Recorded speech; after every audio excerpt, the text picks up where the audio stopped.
Alors, on va retrouver Jésus aujourd'hui à Jérusalem et plus exactement dans un endroit bien spécial. On va découvrir ensemble cet endroit. Si vous avez une Bible à la maison, je vous inviterai à tourner dans l'Évangile de Jean, chapitre 5. Sinon, vous pourrez lire à l'écran les versets que nous allons maintenant partager ensemble. Donc, il est dit ici, après cela, il y eut une fête des Juifs et Jésus monta à Jérusalem. Or, à Jérusalem, près de la porte des brebis, il y a une piscine qui s'appelle en hébreu Bethesda et qui a 5 portiques. Sous ces 5 portiques étaient couchés en grand nombre des des aveugles, des boiteux, des paralytiques, qui attendaient le mouvement de l'eau. Donc, on va arrêter la lecture ici. Juste pour essayer d'entrer dans l'action maintenant, de voir ce qui se passe. Jean décrit un petit peu l'endroit, tu sais, à Jérusalem, il nous dit ici, près de la porte des brebis. Pendant longtemps, quand je lisais ce texte, je pensais que la porte des brebis était une porte, parce qu'on sait qu'à Jérusalem, il y a au moins 7 portes pour entrer dans la ville. Pour entrer dans la vieille ville. Et j'ai réalisé finalement que ce n'était pas une porte de la ville, mais c'était une porte qui entrait dans le temple. Parce qu'on offrait des animaux dans le temple. Et la porte des brebis, et quand on est à Bethesda, on est juste face au temple. Et quand on parle de la porte des brebis, immédiatement, évidemment, on pense aux sacrifices, on pense au culte judaïque, on pense aux sacrifices qui sont immolés pour les péchés. Donc, Jean nous rappelle qu'on est vraiment dans un lieu spécial ici. Et il dit... près de la porte des brebis, il y avait une piscine qui s'appelle en hébreu Bethesda. Bethesda, je pense qu'en hébreu, Beth, ça veut dire maison, et on dit que Bethesda signifierait la maison de miséricorde. Et il nous est décrit ici les gens qui se retrouvaient dans cet endroit. Il est question de grand nombre de malades, d'aveugles, de boiteux, de paralytiques. On peut s'imaginer un peu l'ensemble de ces gens-là qui se retrouvent là. Il y en a beaucoup, hein? La Bible dit qu'il y en a beaucoup. Et ce sont des gens qui, justement, sont là parce qu'ils sont malades. Certains sont malades, on ne sait pas de quelle maladie il est question, et d'autres sont des aveugles, des boiteux. En fait, c'est des gens qui sont exclus de la société et qui sont exclus aussi de quelque chose de bien spécial. Ils ne peuvent pas entrer dans le temple. Non. Parce que David avait stipulé que toute personne qui était atteinte d'une infirmité quelconque ne pouvait pas pénétrer dans le temple. Donc, ces gens-là sont même privés de la présence de Dieu à cause de leur maladie, finalement. Puis peut-être que ce serait bien de rappeler pourquoi, parce que les gens pourraient dire, écoute, c'est méchant, ces gens-là ont besoin, au contraire, de consolation, d'espérance. Pourquoi Dieu les exclurait du temple ou même des sacrifices, ça? Mais je pense qu'il faut jamais oublier que le temple représente l'espoir et non pas comme un hôpital pour nous autres aujourd'hui. L'espoir, c'était que quelque chose de parfait, quelqu'un de parfait viendrait. Il faut présenter à Dieu quelque chose, quelqu'un de parfait, que le péché n'a pas atteint. Parce qu'ici, c'est vraiment une démonstration de ce que le péché peut faire comme ravage dans notre vie. Puis quand on parle de péché, on ne parle pas simplement d'immoralité. Ça, c'est une forme que le péché prend. Mais il y a des gens sans aucune immoralité sont devenus malades. Et la Bible nous conclut que, puisque le salaire du péché, c'est la mort, la maladie, c'est un peu le portique de la mort. En fait, on pourrait dire que le portrait que Jean nous place devant les yeux ici, c'est-à-dire ce grand nombre de personnes atteintes de différentes maladies, représente finalement l'humanité du point de vue spirituel. Spirituellement, oui, sûr. Non seulement Jean-Pierre, la misère, mais tu as dit l'espérance, le temple représentait l'espérance, mais justement, ces gens-là sont sans espérance. Ils en ont une espérance, mais en quelque part, c'est une espérance qui est du vent, parce que ça ne fonctionne pas. Tu sais, le gars, il est là depuis 38 ans. Il la regarde de loin, là, tu sais, c'est en haut. Le temple est en haut, puis eux sont en bas à la piscine. C'est ça. Mais il y avait aussi l'espérance qu'un miracle se passe, parce que ces gens-là, il y avait... C'est pas évident là, que ce soit vrai, mais il y avait en tout cas une rumeur qui disait que l'eau a bougé. Tu sais? Et puis que là, il pouvait aller dans l'eau. Le premier. Le premier.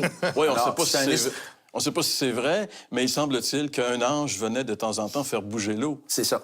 C'est ça. Mais je veux dire, l'espérance, là, le gars, tu sais, je veux dire, ils sont là, toute la gang, ils espèrent. T'sais, un peu comme le gars qui prend la loterie, là. Il espère, mais il sait bien que les chances sont comme pas tellement élevées. Imagine, là, quand l'eau bouge, tout le monde est malade. Puis là, c'était la surprise générale. Hein? Oui, j'imagine. Ça s'annonce pas qu'un compte à rebours. Là, et lui, finalement, il a de la misère à bouger. Il est peut-être paralysé ou peu importe. Là, donc, inévitablement, c'est le plus en santé qui saute le plus vite dans l'eau. C'est pathétique comme situation. Ou celui qui a plus d'aide auprès de lui. Alors, on va justement retrouver notre ami dont il est question ici. C'est au verset 5. Alors maintenant, on peut lire Jean chapitre 5, le verset 5. Là se trouvait un homme malade depuis 38 ans. Hey, c'est une vie, ça. Depuis 38 ans. Je veux dire, il nous est pas dit depuis combien de temps les autres malades étaient dans la piscine de Bethesda, mais lui, il nous a dit qu'il était là depuis 38 ans. Mais en tout cas, cette piscine-là, c'est pas un club med. Là. On s'en va pas à la piscine là-bas parce que c'est le fun puis se faire bronzer. Donc, c'est un lieu, c'est le monde de la maladie. Ce gars-là, il est isolé et son univers, c'est le monde des malades. Et ça fait 38 ans qu'il espère qu'il se passe quelque chose dans sa vie. Et après 38 ans, il est toujours là, couché sur son grabat, à attendre. Puis comme tu l'as souligné, il est seul, il est abandonné. Peut-être au début, on le visitait, peut-être au début, on était là, on attendait avec lui. Comme par exemple, nous, dans nos malheurs, au début, les gens sont là. Dans un deuil, au début, les gens sont là avec nous.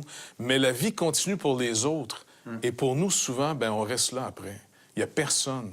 Et ça, c'est dur. C'est ça que la maladie ou le deuil ou les drames dans notre vie humaine, là, c'est pas sur le coup. Sur le coup, on est quasiment en état de choc. Les gens nous entourent. Mais après 2, 3 semaines, 1 mois, 1 an, la vie continue pour les autres. Est-ce que quelqu'un va perdre du temps pour nous? Est-ce qu'on vaut la peine? L'espérance, excuse. L'espérance qu'il y a ici, moi, je trouve que c'est une image aussi de la religion. Toutes les religions du monde ont une certaine espérance, mais on sait que ça se peut pas que tout le monde ait raison. T'sais, ça se peut pas que ça soit vrai qu'il y ait un enfer, puis ça se peut pas que ça soit vrai en même temps qu'il n'y a pas d'enfer. Ça se peut pas que ça fonctionne.